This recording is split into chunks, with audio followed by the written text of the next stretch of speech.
Hello, my dear students. Once again, welcome back on my channel. Last lecture way optics से चल रहा था, interference मैंने start कर दिया था. होपफुली आपको चीज़ें समझ में आई होंगी. मैंने एक्सप्लेन किया था way what is interference of light और ये कितने टाइप्स के होते हैं और ये किस प्रिंसिपल पे काम करता है. एंड इन केस आपने वो वीडियो नहीं देखा होगा तो प्लीज़ वो वीडियो देख लो, उसके बाद ही आपको ये टॉपिक अच्छी तरह से समझ में आएगा, because that is related with this topic वाली. ठीक है. And meanwhile subscribe my channel. Okay, ताकि बाद सारे लेक्चर्स आपको one to one time to time मिलते रहे. सो आते हैं अपने टॉपिक पे, इंटरफेरेंस. लास्ट लेक्चर में बच्चों हमने देखा था कि इंटरफेरेंस एग्जैक्टली क्या होता है. जब दो या दो से ज्यादा लाइट वेव्स एक पर्टिकुलर पॉइंट पे मिक्स होती हैं, like this way. So first one, ये सेकंड, जब ये लाइट वेव्स आपस में मिक्स होती हैं तो वो दोनों मिलके एक नया रिजल्टेंट वेव क्रिएट करती हैं. अब वो रिजल्टेंट वेव का एम्पलीट्यूड मैक्सिमम होगा या मिनिमम होगा, वो किस पे डिपेंड करता है? वो डिपेंड करता है कि उनकी ओवरलैपिंग पे. अगर दोनों वेव्स सेम फेज में ओवरलैप करते हैं तो आपको रिजल्टेंट एम्पलीट्यूड मैक्सिमम मिलता है. और अगर दोनों waves out of phase like this में ओवरलैप करते हैं तो आपको रिजल्टेंट एम्पलीट्यूड मिनिमम मिलता है. तो यहाँ पे आपको मैक्सिमम ब्राइटनेस मिलती है जिसको हमने नाम दिया था कंस्ट्रक्टिव इंटरफेरेंस. यहाँ पे हमको मिनिमम ब्राइटनेस मिलती है जिसको हमने नाम दिया था destructive interference. This respective point is known as bright band. This respective point is known as dark band. Fine. इस तरह से कंस्ट्रक्टिव इंटरफेरेंस और डिस्ट्रक्टिव इंटरफेरेंस मैंने एक्सप्लेन किया था आपको. बट पॉइंट यहाँ पे चीजें कुछ क्लियर नहीं होती है, क्योंकि लाइट ट्रैवल करती है तो हमको ना तो क्रेस्ट दिखता है ना ही ट्रफ दिखता है. तो हमको पता कैसे चलेगा कि कहाँ पे क्रेस्ट और क्रेस्ट ओवरलैप कर रहे हैं, कहाँ पे ट्रफ और ट्रफ ओवरलैप कर रहे हैं. तो इस कंफ्यूजन को हम थोड़ा सा मैथमेटिकल टर्म्स में कन्वर्ट कर देते हैं, जो हमारे लिए थोड़ा सा इजी हो जाएगा समझ पाना कि किस कंडीशन में कंस्ट्रक्टिव इंटरफेरेंस बनता है और किस कंडीशन में डिस्ट्रक्टिव इंटरफेरेंस बनता है. सो ये थियोरेटिकली ऑब्वियसली जब डिफाइन करने का टर्म आएगा तो आपको ये डेफिनेशन लिखना पड़ेगा, crest crest trough trough crest trough, like that. But technically जब हमको कैलकुलेट करना होगा कुछ चीजें मैथमेटिकली, तो हम यहाँ पे ये क्रेस्ट और ट्रफ का साथ छोड़ते हैं, हम चलते हैं नए टर्म पे. बट इसके लिए मैं आपको डायग्रामेटिकली हेल्प करूंगा कि ये सब कौन डिसाइड करता है कि कंस्ट्रक्टिव बनेगा या फिर डिस्ट्रक्टिव बनेगा, apart from this crest crest या फिर trough trough. Let's see here. इसके लिए आपको समझना पड़ेगा पहले तो दो चीजें, पाथ डिफरेंस और फेज डिफरेंस. जैसा कि मैंने आपको ट्रांसवर्स में right from the starting of the lecture ही बताया था ट्रांसवर्स वेव की प्रॉपर्टीज में.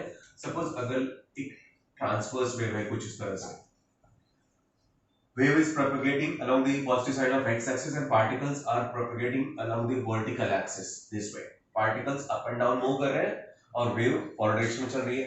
तो जैसा आपको पता है वेव जहां से स्टार्ट होती है उसके पॉइंट को हम ओरिजिन को फेज को जीरो कंसीडर करते हैं. जैसे जैसे वेव्स आगे प्रोसीड करती जाती है, after completing half the cycle phase changes by pi, फिर again half cycle 2 pi, 3 pi, 4 pi. So these are called phase of the particles with respect to its mean position. इस point का phase difference origin के साथ zero का है, इस point का 2 पाई का है, इस पॉइंट का 3 पाई का है, इस पॉइंट का 4 पाई. ये सब चीजें मैं प्रीवियस लेक्चर्स में एक्सप्लेन कर चुका हूं, सो आप वीडियोस उसके देख सकते हैं पीछे वाले. देन अपार्ट फ्रॉम दिस एक वेव और एक क्रेस्ट मिलके बनता है एक wave, and that length is known as wavelength. So इन दोनों पॉइंट्स की बात करें तो दोनों पॉइंट्स के बीच में फेज डिफरेंस कितना है? 2 पाई का. पाथ लेंथ का डिफरेंस कितना है? लैम्डा.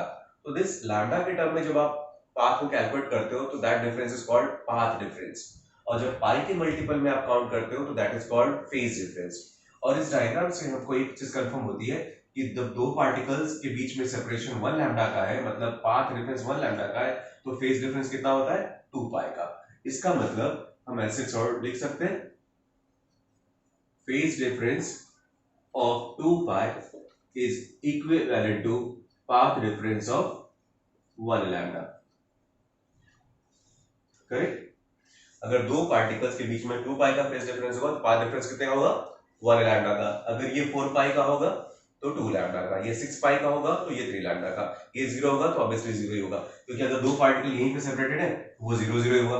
दोनों पार्टिकल अगर यहीं पे सेपरेटेड है तो उनके बीच का फेज डिफरेंस 0, तो ऑब्वियसली पाथ डिफरेंस भी 0 आएगा. तो ये है हमारा first way, crest trough crest trough crest trough के फॉर्मेट में चल रहा है. एक और ऐसी आइडेंटिकल वेव लेते हैं हम, चलो कुछ इस तरह से.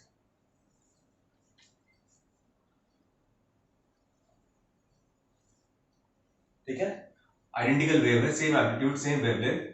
तो ऑब्वियसली फेज भी कुछ ऐसा ही होगा, ठीक है। फर्स्ट वेव सेकंड वेव, अब सपोज मुझे इस वेव को सेकंड वेव पे ओवरलैप करवाना है, ठीक है। फर्स्ट वेव सेकंड वेव पे ओवरलैप करेगी, और ओवरलैप करेगी तो किस कंडीशन में कंस्ट्रक्टिव बनेगा, किस कंडीशन में डिस्ट्रक्टिव बनेगा। देखो मैं हेल्प लूंगा उसकी पिछली कंडीशन का, यहां पे मैं लिखता हूं दो कंडीशंस आपको बताता हूं, conditions for constructive interference.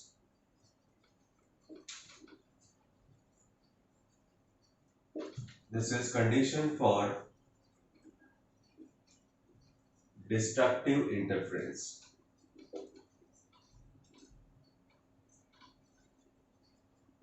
Fine, help लेंगे हम क्रेस्ट क्रेस्ट ट्रफ ट्रफ वाले कंसेप्ट का, बट उसको हम फाइनली देखो एंड मैथमेटिकल टर्म में कन्वर्ट कर देंगे, और उस पर बेस्ड मैं कैलकुलेशन भी आपको करके दिखाऊंगा एग्जैक्टली कैसे हम उसको यूटिलाइज करते हैं।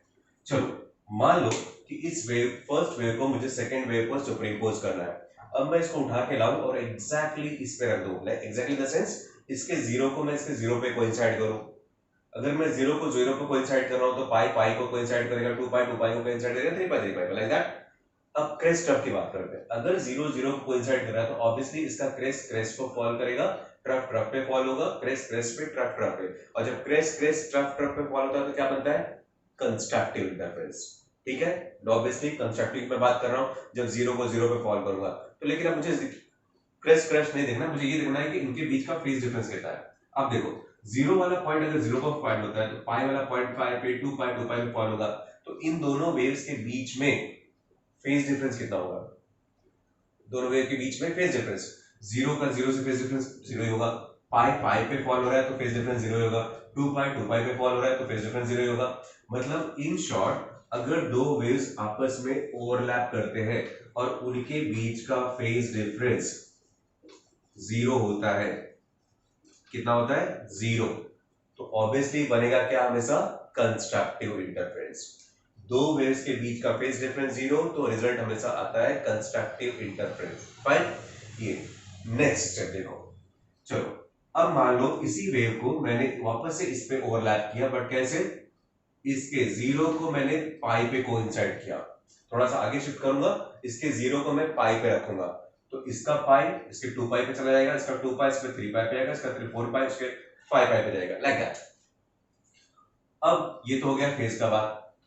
क्रेस्ट और ट्रफ को देखो, तो इसका क्रेस्ट इसके ट्रफ पे फॉल होगा, इसका ट्रफ इसके क्रेस्ट पे फॉल होगा, और जब क्रेस्ट और ट्रफ की ओवरलैपिंग होती है तो क्या बनता है, डिस्ट्रक्टिव इंटरफेरेंस, करेक्ट। तो फेज डिफरेंस क्या है यहाँ पे, देखो डिस्ट्रक्टिव तो बन रहा है, no doubt. Second one, phase difference कितना है, ये जीरो फेज में है और ये पाई के फेज में है, पाई माइनस जीरो जीरो, सॉरी पाई माइनस पाई माइनस जीरो पाई, तो ऑब्वियसली पाई किसको कंसीडर कर रहे हैं, टू पाई को, तो two pi minus pi pi, two pi minus three pi, pi का फेज डिफरेंस, हर जगह पे पाई का फेज डिफरेंस ही आएगा, और जब पाई का फेज डिफरेंस आ रहा है तो रिजल्ट क्या मिल रहा है मुझे, क्रेस्ट और ट्रफ का कॉम्बिनेशन, मतलब डिस्ट्रक्टिव इंटरफेरेंस। तो मैं इसको इस साइड में लिखूंगा, मतलब कंडीशन ये है कि जब दो वेव्स के बीच का फेज डिफरेंस पाई का होता है तो आपको क्या मिलता है, डिस्ट्रक्टिव इंटरफेरेंस। चलो नेक्स्ट पॉसिबिलिटी देखते हैं। नेक्स्ट पॉसिबिलिटी में मैं क्या करूंगा, इसके जीरो को अब टू पाई के साथ कोइंसाइड करूंगा। सपोज अगर इसका जीरो इसके टू पाई को साथ कोइंसाइड होता है तो क्या होगा, क्रेस्ट क्रेस्ट को फॉल हो रहा है, मतलब क्या बन रहा है, कंस्ट्रक्टिव इंटरफेरेंस।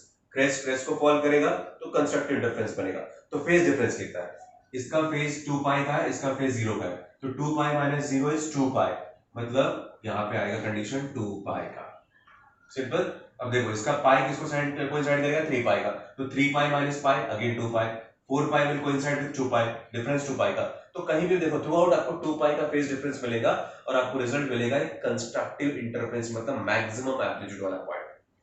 सो नेक्स्ट पॉसिबिलिटी देखो, अब अगर मैं जीरो को थ्री पाई के साथ कोइंसाइड करूं, इस पॉइंट को मैं लेके जाऊं इस पॉइंट पे, अगर इसका जीरो को थ्री पाई को कोइंसाइड करेगा तो कौन कौन ओवरलैप करेंगे, इसके क्रेस्ट की ओवरलैपिंग किसके साथ हो जाएगी, इसके ट्रफ के साथ। क्रेस्ट ट्रफ क्या बनता है, डिस्ट्रक्टिव इंटरफेरेंस। तो मेरा पॉइंट था फेज डिफरेंस कितना, phase difference three pi minus zero, three pi, तो थ्री पाई में आपको मिलता है डिस्ट्रक्टिव। इसी तरह से ऑल्टरनेटली, जैसे आप 3 एग्जांपल से आपको कंफर्म हो गया होगा, 1 2 3 4 क्वेश्चंस मैंने दिखाई है, ऑल्टरनेटली आपको crest trough crest trough crest crest trough trough ऐसा कुछ मिलेगा, मतलब कंस्ट्रक्टिव और डिस्ट्रक्टिव ऑल्टरनेटली। तो यहाँ पे फिर 4 पाई के लिए ये मिलेगा, तो ऑब्वियसली 5 पाई पे ये हो जाएगा, 6 पाई पे ये मिलेगा, तो 7 पाई पे ये मिलेगा।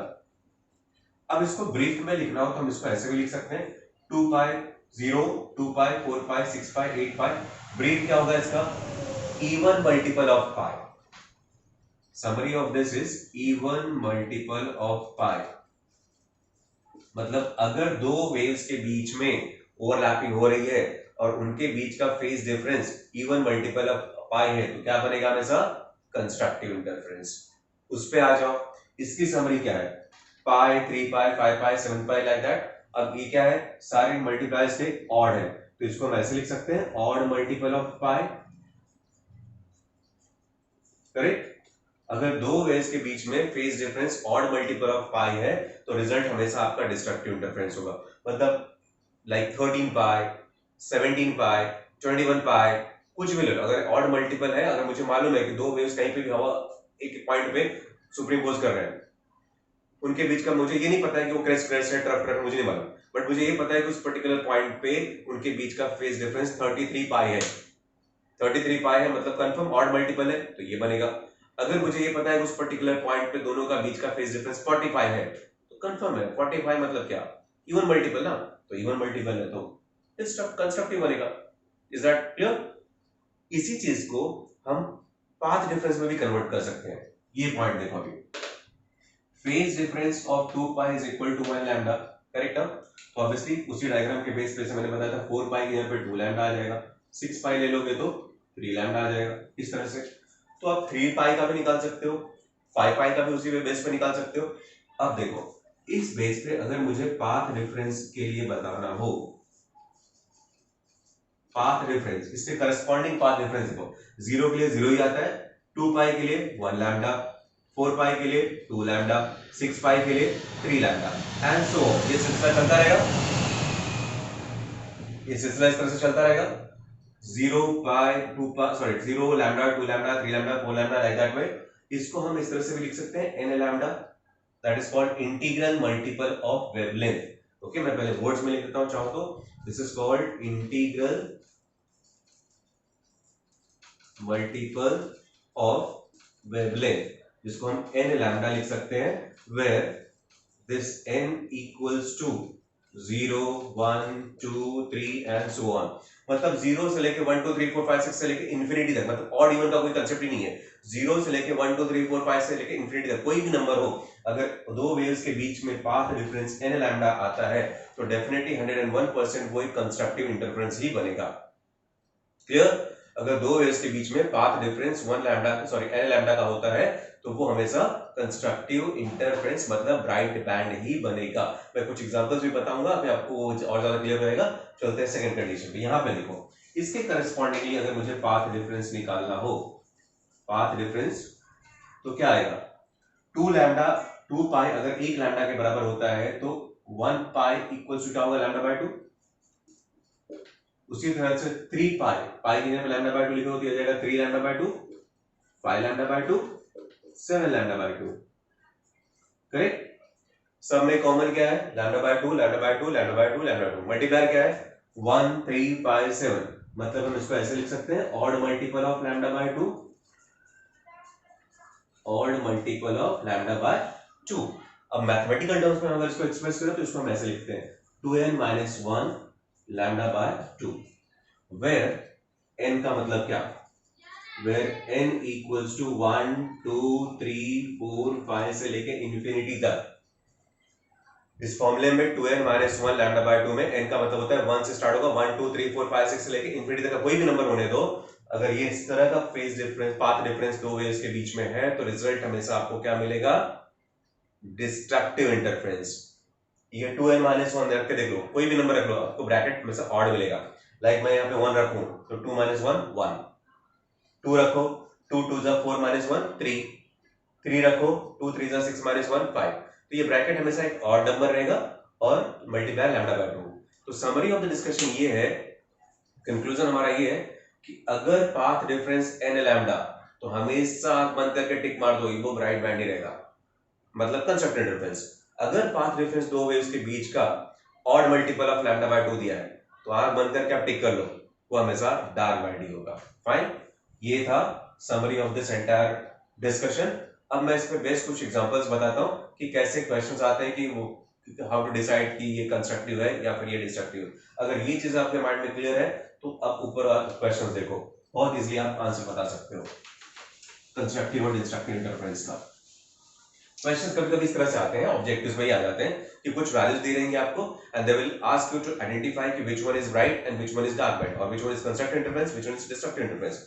फॉर एग्जांपल अगर पाथ डिफरेंसेस दिए हैं लाइक कैसे 3 lambda 7 lambda 18 lambda 7 lambda by 2 3.5 lambda, कुछ इस तरह से। ओके, ये कुछ डेटास आपको दिख रहे हैं। एक और ले लेते हैं 12 लैम्डा बाय 2। ठीक है, ये सारे पाथ डिफरेंसेस हैं बिटवीन द टू वेव्स। आपको पॉइंट आउट करना होगा कि इसमें से कौन सा कंस्ट्रक्टिव है कौन सा डिस्ट्रक्टिव है। ठीक है, चलो मेरे आंसर बताने के पहले अगर आपको सारी चीजें क्लियर है तो आप वीडियो पॉज करोगे, पहले खुद डिसाइड कर लो कि कौन सा कंस्ट्रक्टिव कौन सा डिस्ट्रक्टिव है और उसके बाद फिर वीडियो कंटिन्यू करके आप देखना कि आपने जो चूज किया वो करेक्ट है या फिर रॉन्ग है। अगर आपने सारे आंसर्स आपके करेक्ट है मतलब ये कंसेप्ट आपको क्लियर हो चुका है, मतलब कहीं डाउट है तो फिर से देखो और उसके बाद फिर आंसर देखना इसका। Let's see one by one. सबसे पहला ऑप्शन 3 लैम्डा। 3 लैम्डा क्या है? इक्विवेलेंट टू n लैम्डा और odd multiple of lambda by 2। देखो ऑड तो है लेकिन लैम्डा बाय 2 नहीं है, करेक्ट ना? तो उस कंडीशन को सेटिस्फाई नहीं करता, तो obviously 3 lambda is equivalent to integral multiple lambda 0 1 2 3 lambda होता है, तो ये बना आपका कंस्ट्रक्टिव इंटरफेरेंस। दूसरे वाले के साथ भी वही है सेम, 7 ऑड मल्टीपल तो है, ऑड है लेकिन लैम्डा बाय 2 नहीं है, तो integral multiple of lambda constructive. 18 lambda even है, तो इवन तो हमेशा ये आता है 1 2 3 4 5 6 18, ये भी कंस्ट्रक्टिव बनेगा। Next one 7 lambda by 2 odd number multiply by lambda by 2, तो ऑब्वियसली किसकी कंडीशन को सेटिस्फाई कर रहा है? डिस्ट्रक्टिव, ये बनेगा डिस्ट्रक्टिव इंटरफेरेंस। 3.5 लैम्डा, अब ये ना तो कंप्लीट इंटीजर नहीं है 3.5 लैम्डा, ना तो 1 2 3 4 5 6 में कंप्लीट इंटीजर में आएगा ना ही उस सेक्शन में आ रहा है, तो कैसे करें अभी इस फॉर्मेट को इस फॉर्मेट से मैच करने के लिए? किससे किसी एक से तो मैच करना पड़ेगा, तो 3.5 लैम्डा को हम ऐसे लिख सकते हैं 7 lambda by 2 multiply and divide with 2 कर दो, तो ये बन जाएगा 7 लैम्डा बाय 2। अब आप कंफर्म कर सकते हो लैम्डा बाय 2 मल्टीप्लायर भी है और ऑड नंबर भी है, तो ऑब्वियसली ये भी डिस्ट्रक्टिव इंटरफेरेंस हुआ आपका। लास्ट वाला 12 लैम्डा बाय 2, लैम्डा बाय 2 तो है, लैम्डा बाय 2 है किसका? कंस्ट्रक्टिव इंटरफेरेंस वाला, डिस्ट्रक्टिव इंटरफेरेंस वाला, लेकिन मल्टीप्लायर क्या है? एक इवन नंबर, तो 12 डिवाइड बाय 2 करोगे तो क्या मिलेगा? 6 लैम्डा, मतलब ये फिगर आपका जो है वो 6 लैम्डा के बराबर है, और 6 लैम्डा मतलब इंटीग्रल मल्टीपल ऑफ लैम्डा, तो ऑब्वियसली ये भी कंस्ट्रक्टिव इंटरफेरेंस बनेगा। सो इस तरह से कभी-कभी ऑब्जेक्टिव्स में क्वेश्चन आ जाते हैं बच्चों कि आइडेंटिफाई कौन सा कंस्ट्रक्टिव है कौन सा डिस्ट्रक्टिव इंटरफेरेंस है। सो होप इस लेक्चर में मैंने जो आपको एक्सप्लेन किया, this was condition of constructive interference and condition for destructive interference. Boards में भी क्वेश्चंस आते हैं, ऑब्जेक्टिव्स में, एंट्रेंस में भी क्वेश्चन आते हैं कि इस तरह के आपको पाथ डिफरेंस देख के डिसाइड करना होता है कि वो कंस्ट्रक्टिव इंटरफेरेंस बनेगा या डिस्ट्रक्टिव इंटरफेरेंस। सो होप करता हूं कि आपका जो क्वेरीज था या डाउट है related to condition of constructive interference destructive interference अच्छी तरह से क्लियर हो चुका होगा। नहीं हुआ है तो अगेन एंड अगेन प्ले करो, देखो till the concepts are clear. ठीक है, सो अभी के लिए फिलहाल मैं स्टॉप करता हूं। सो वंस अगेन जैसा हर बार बोलता हूं फिर से बोल रहा हूं, वीडियोस देखते रहो, पढ़ते रहो, और सब्सक्राइब नहीं किया है तो करो ताकि टाइम टू टाइम लेक्चर्स आपको मिलते रहे। Okay, thank you.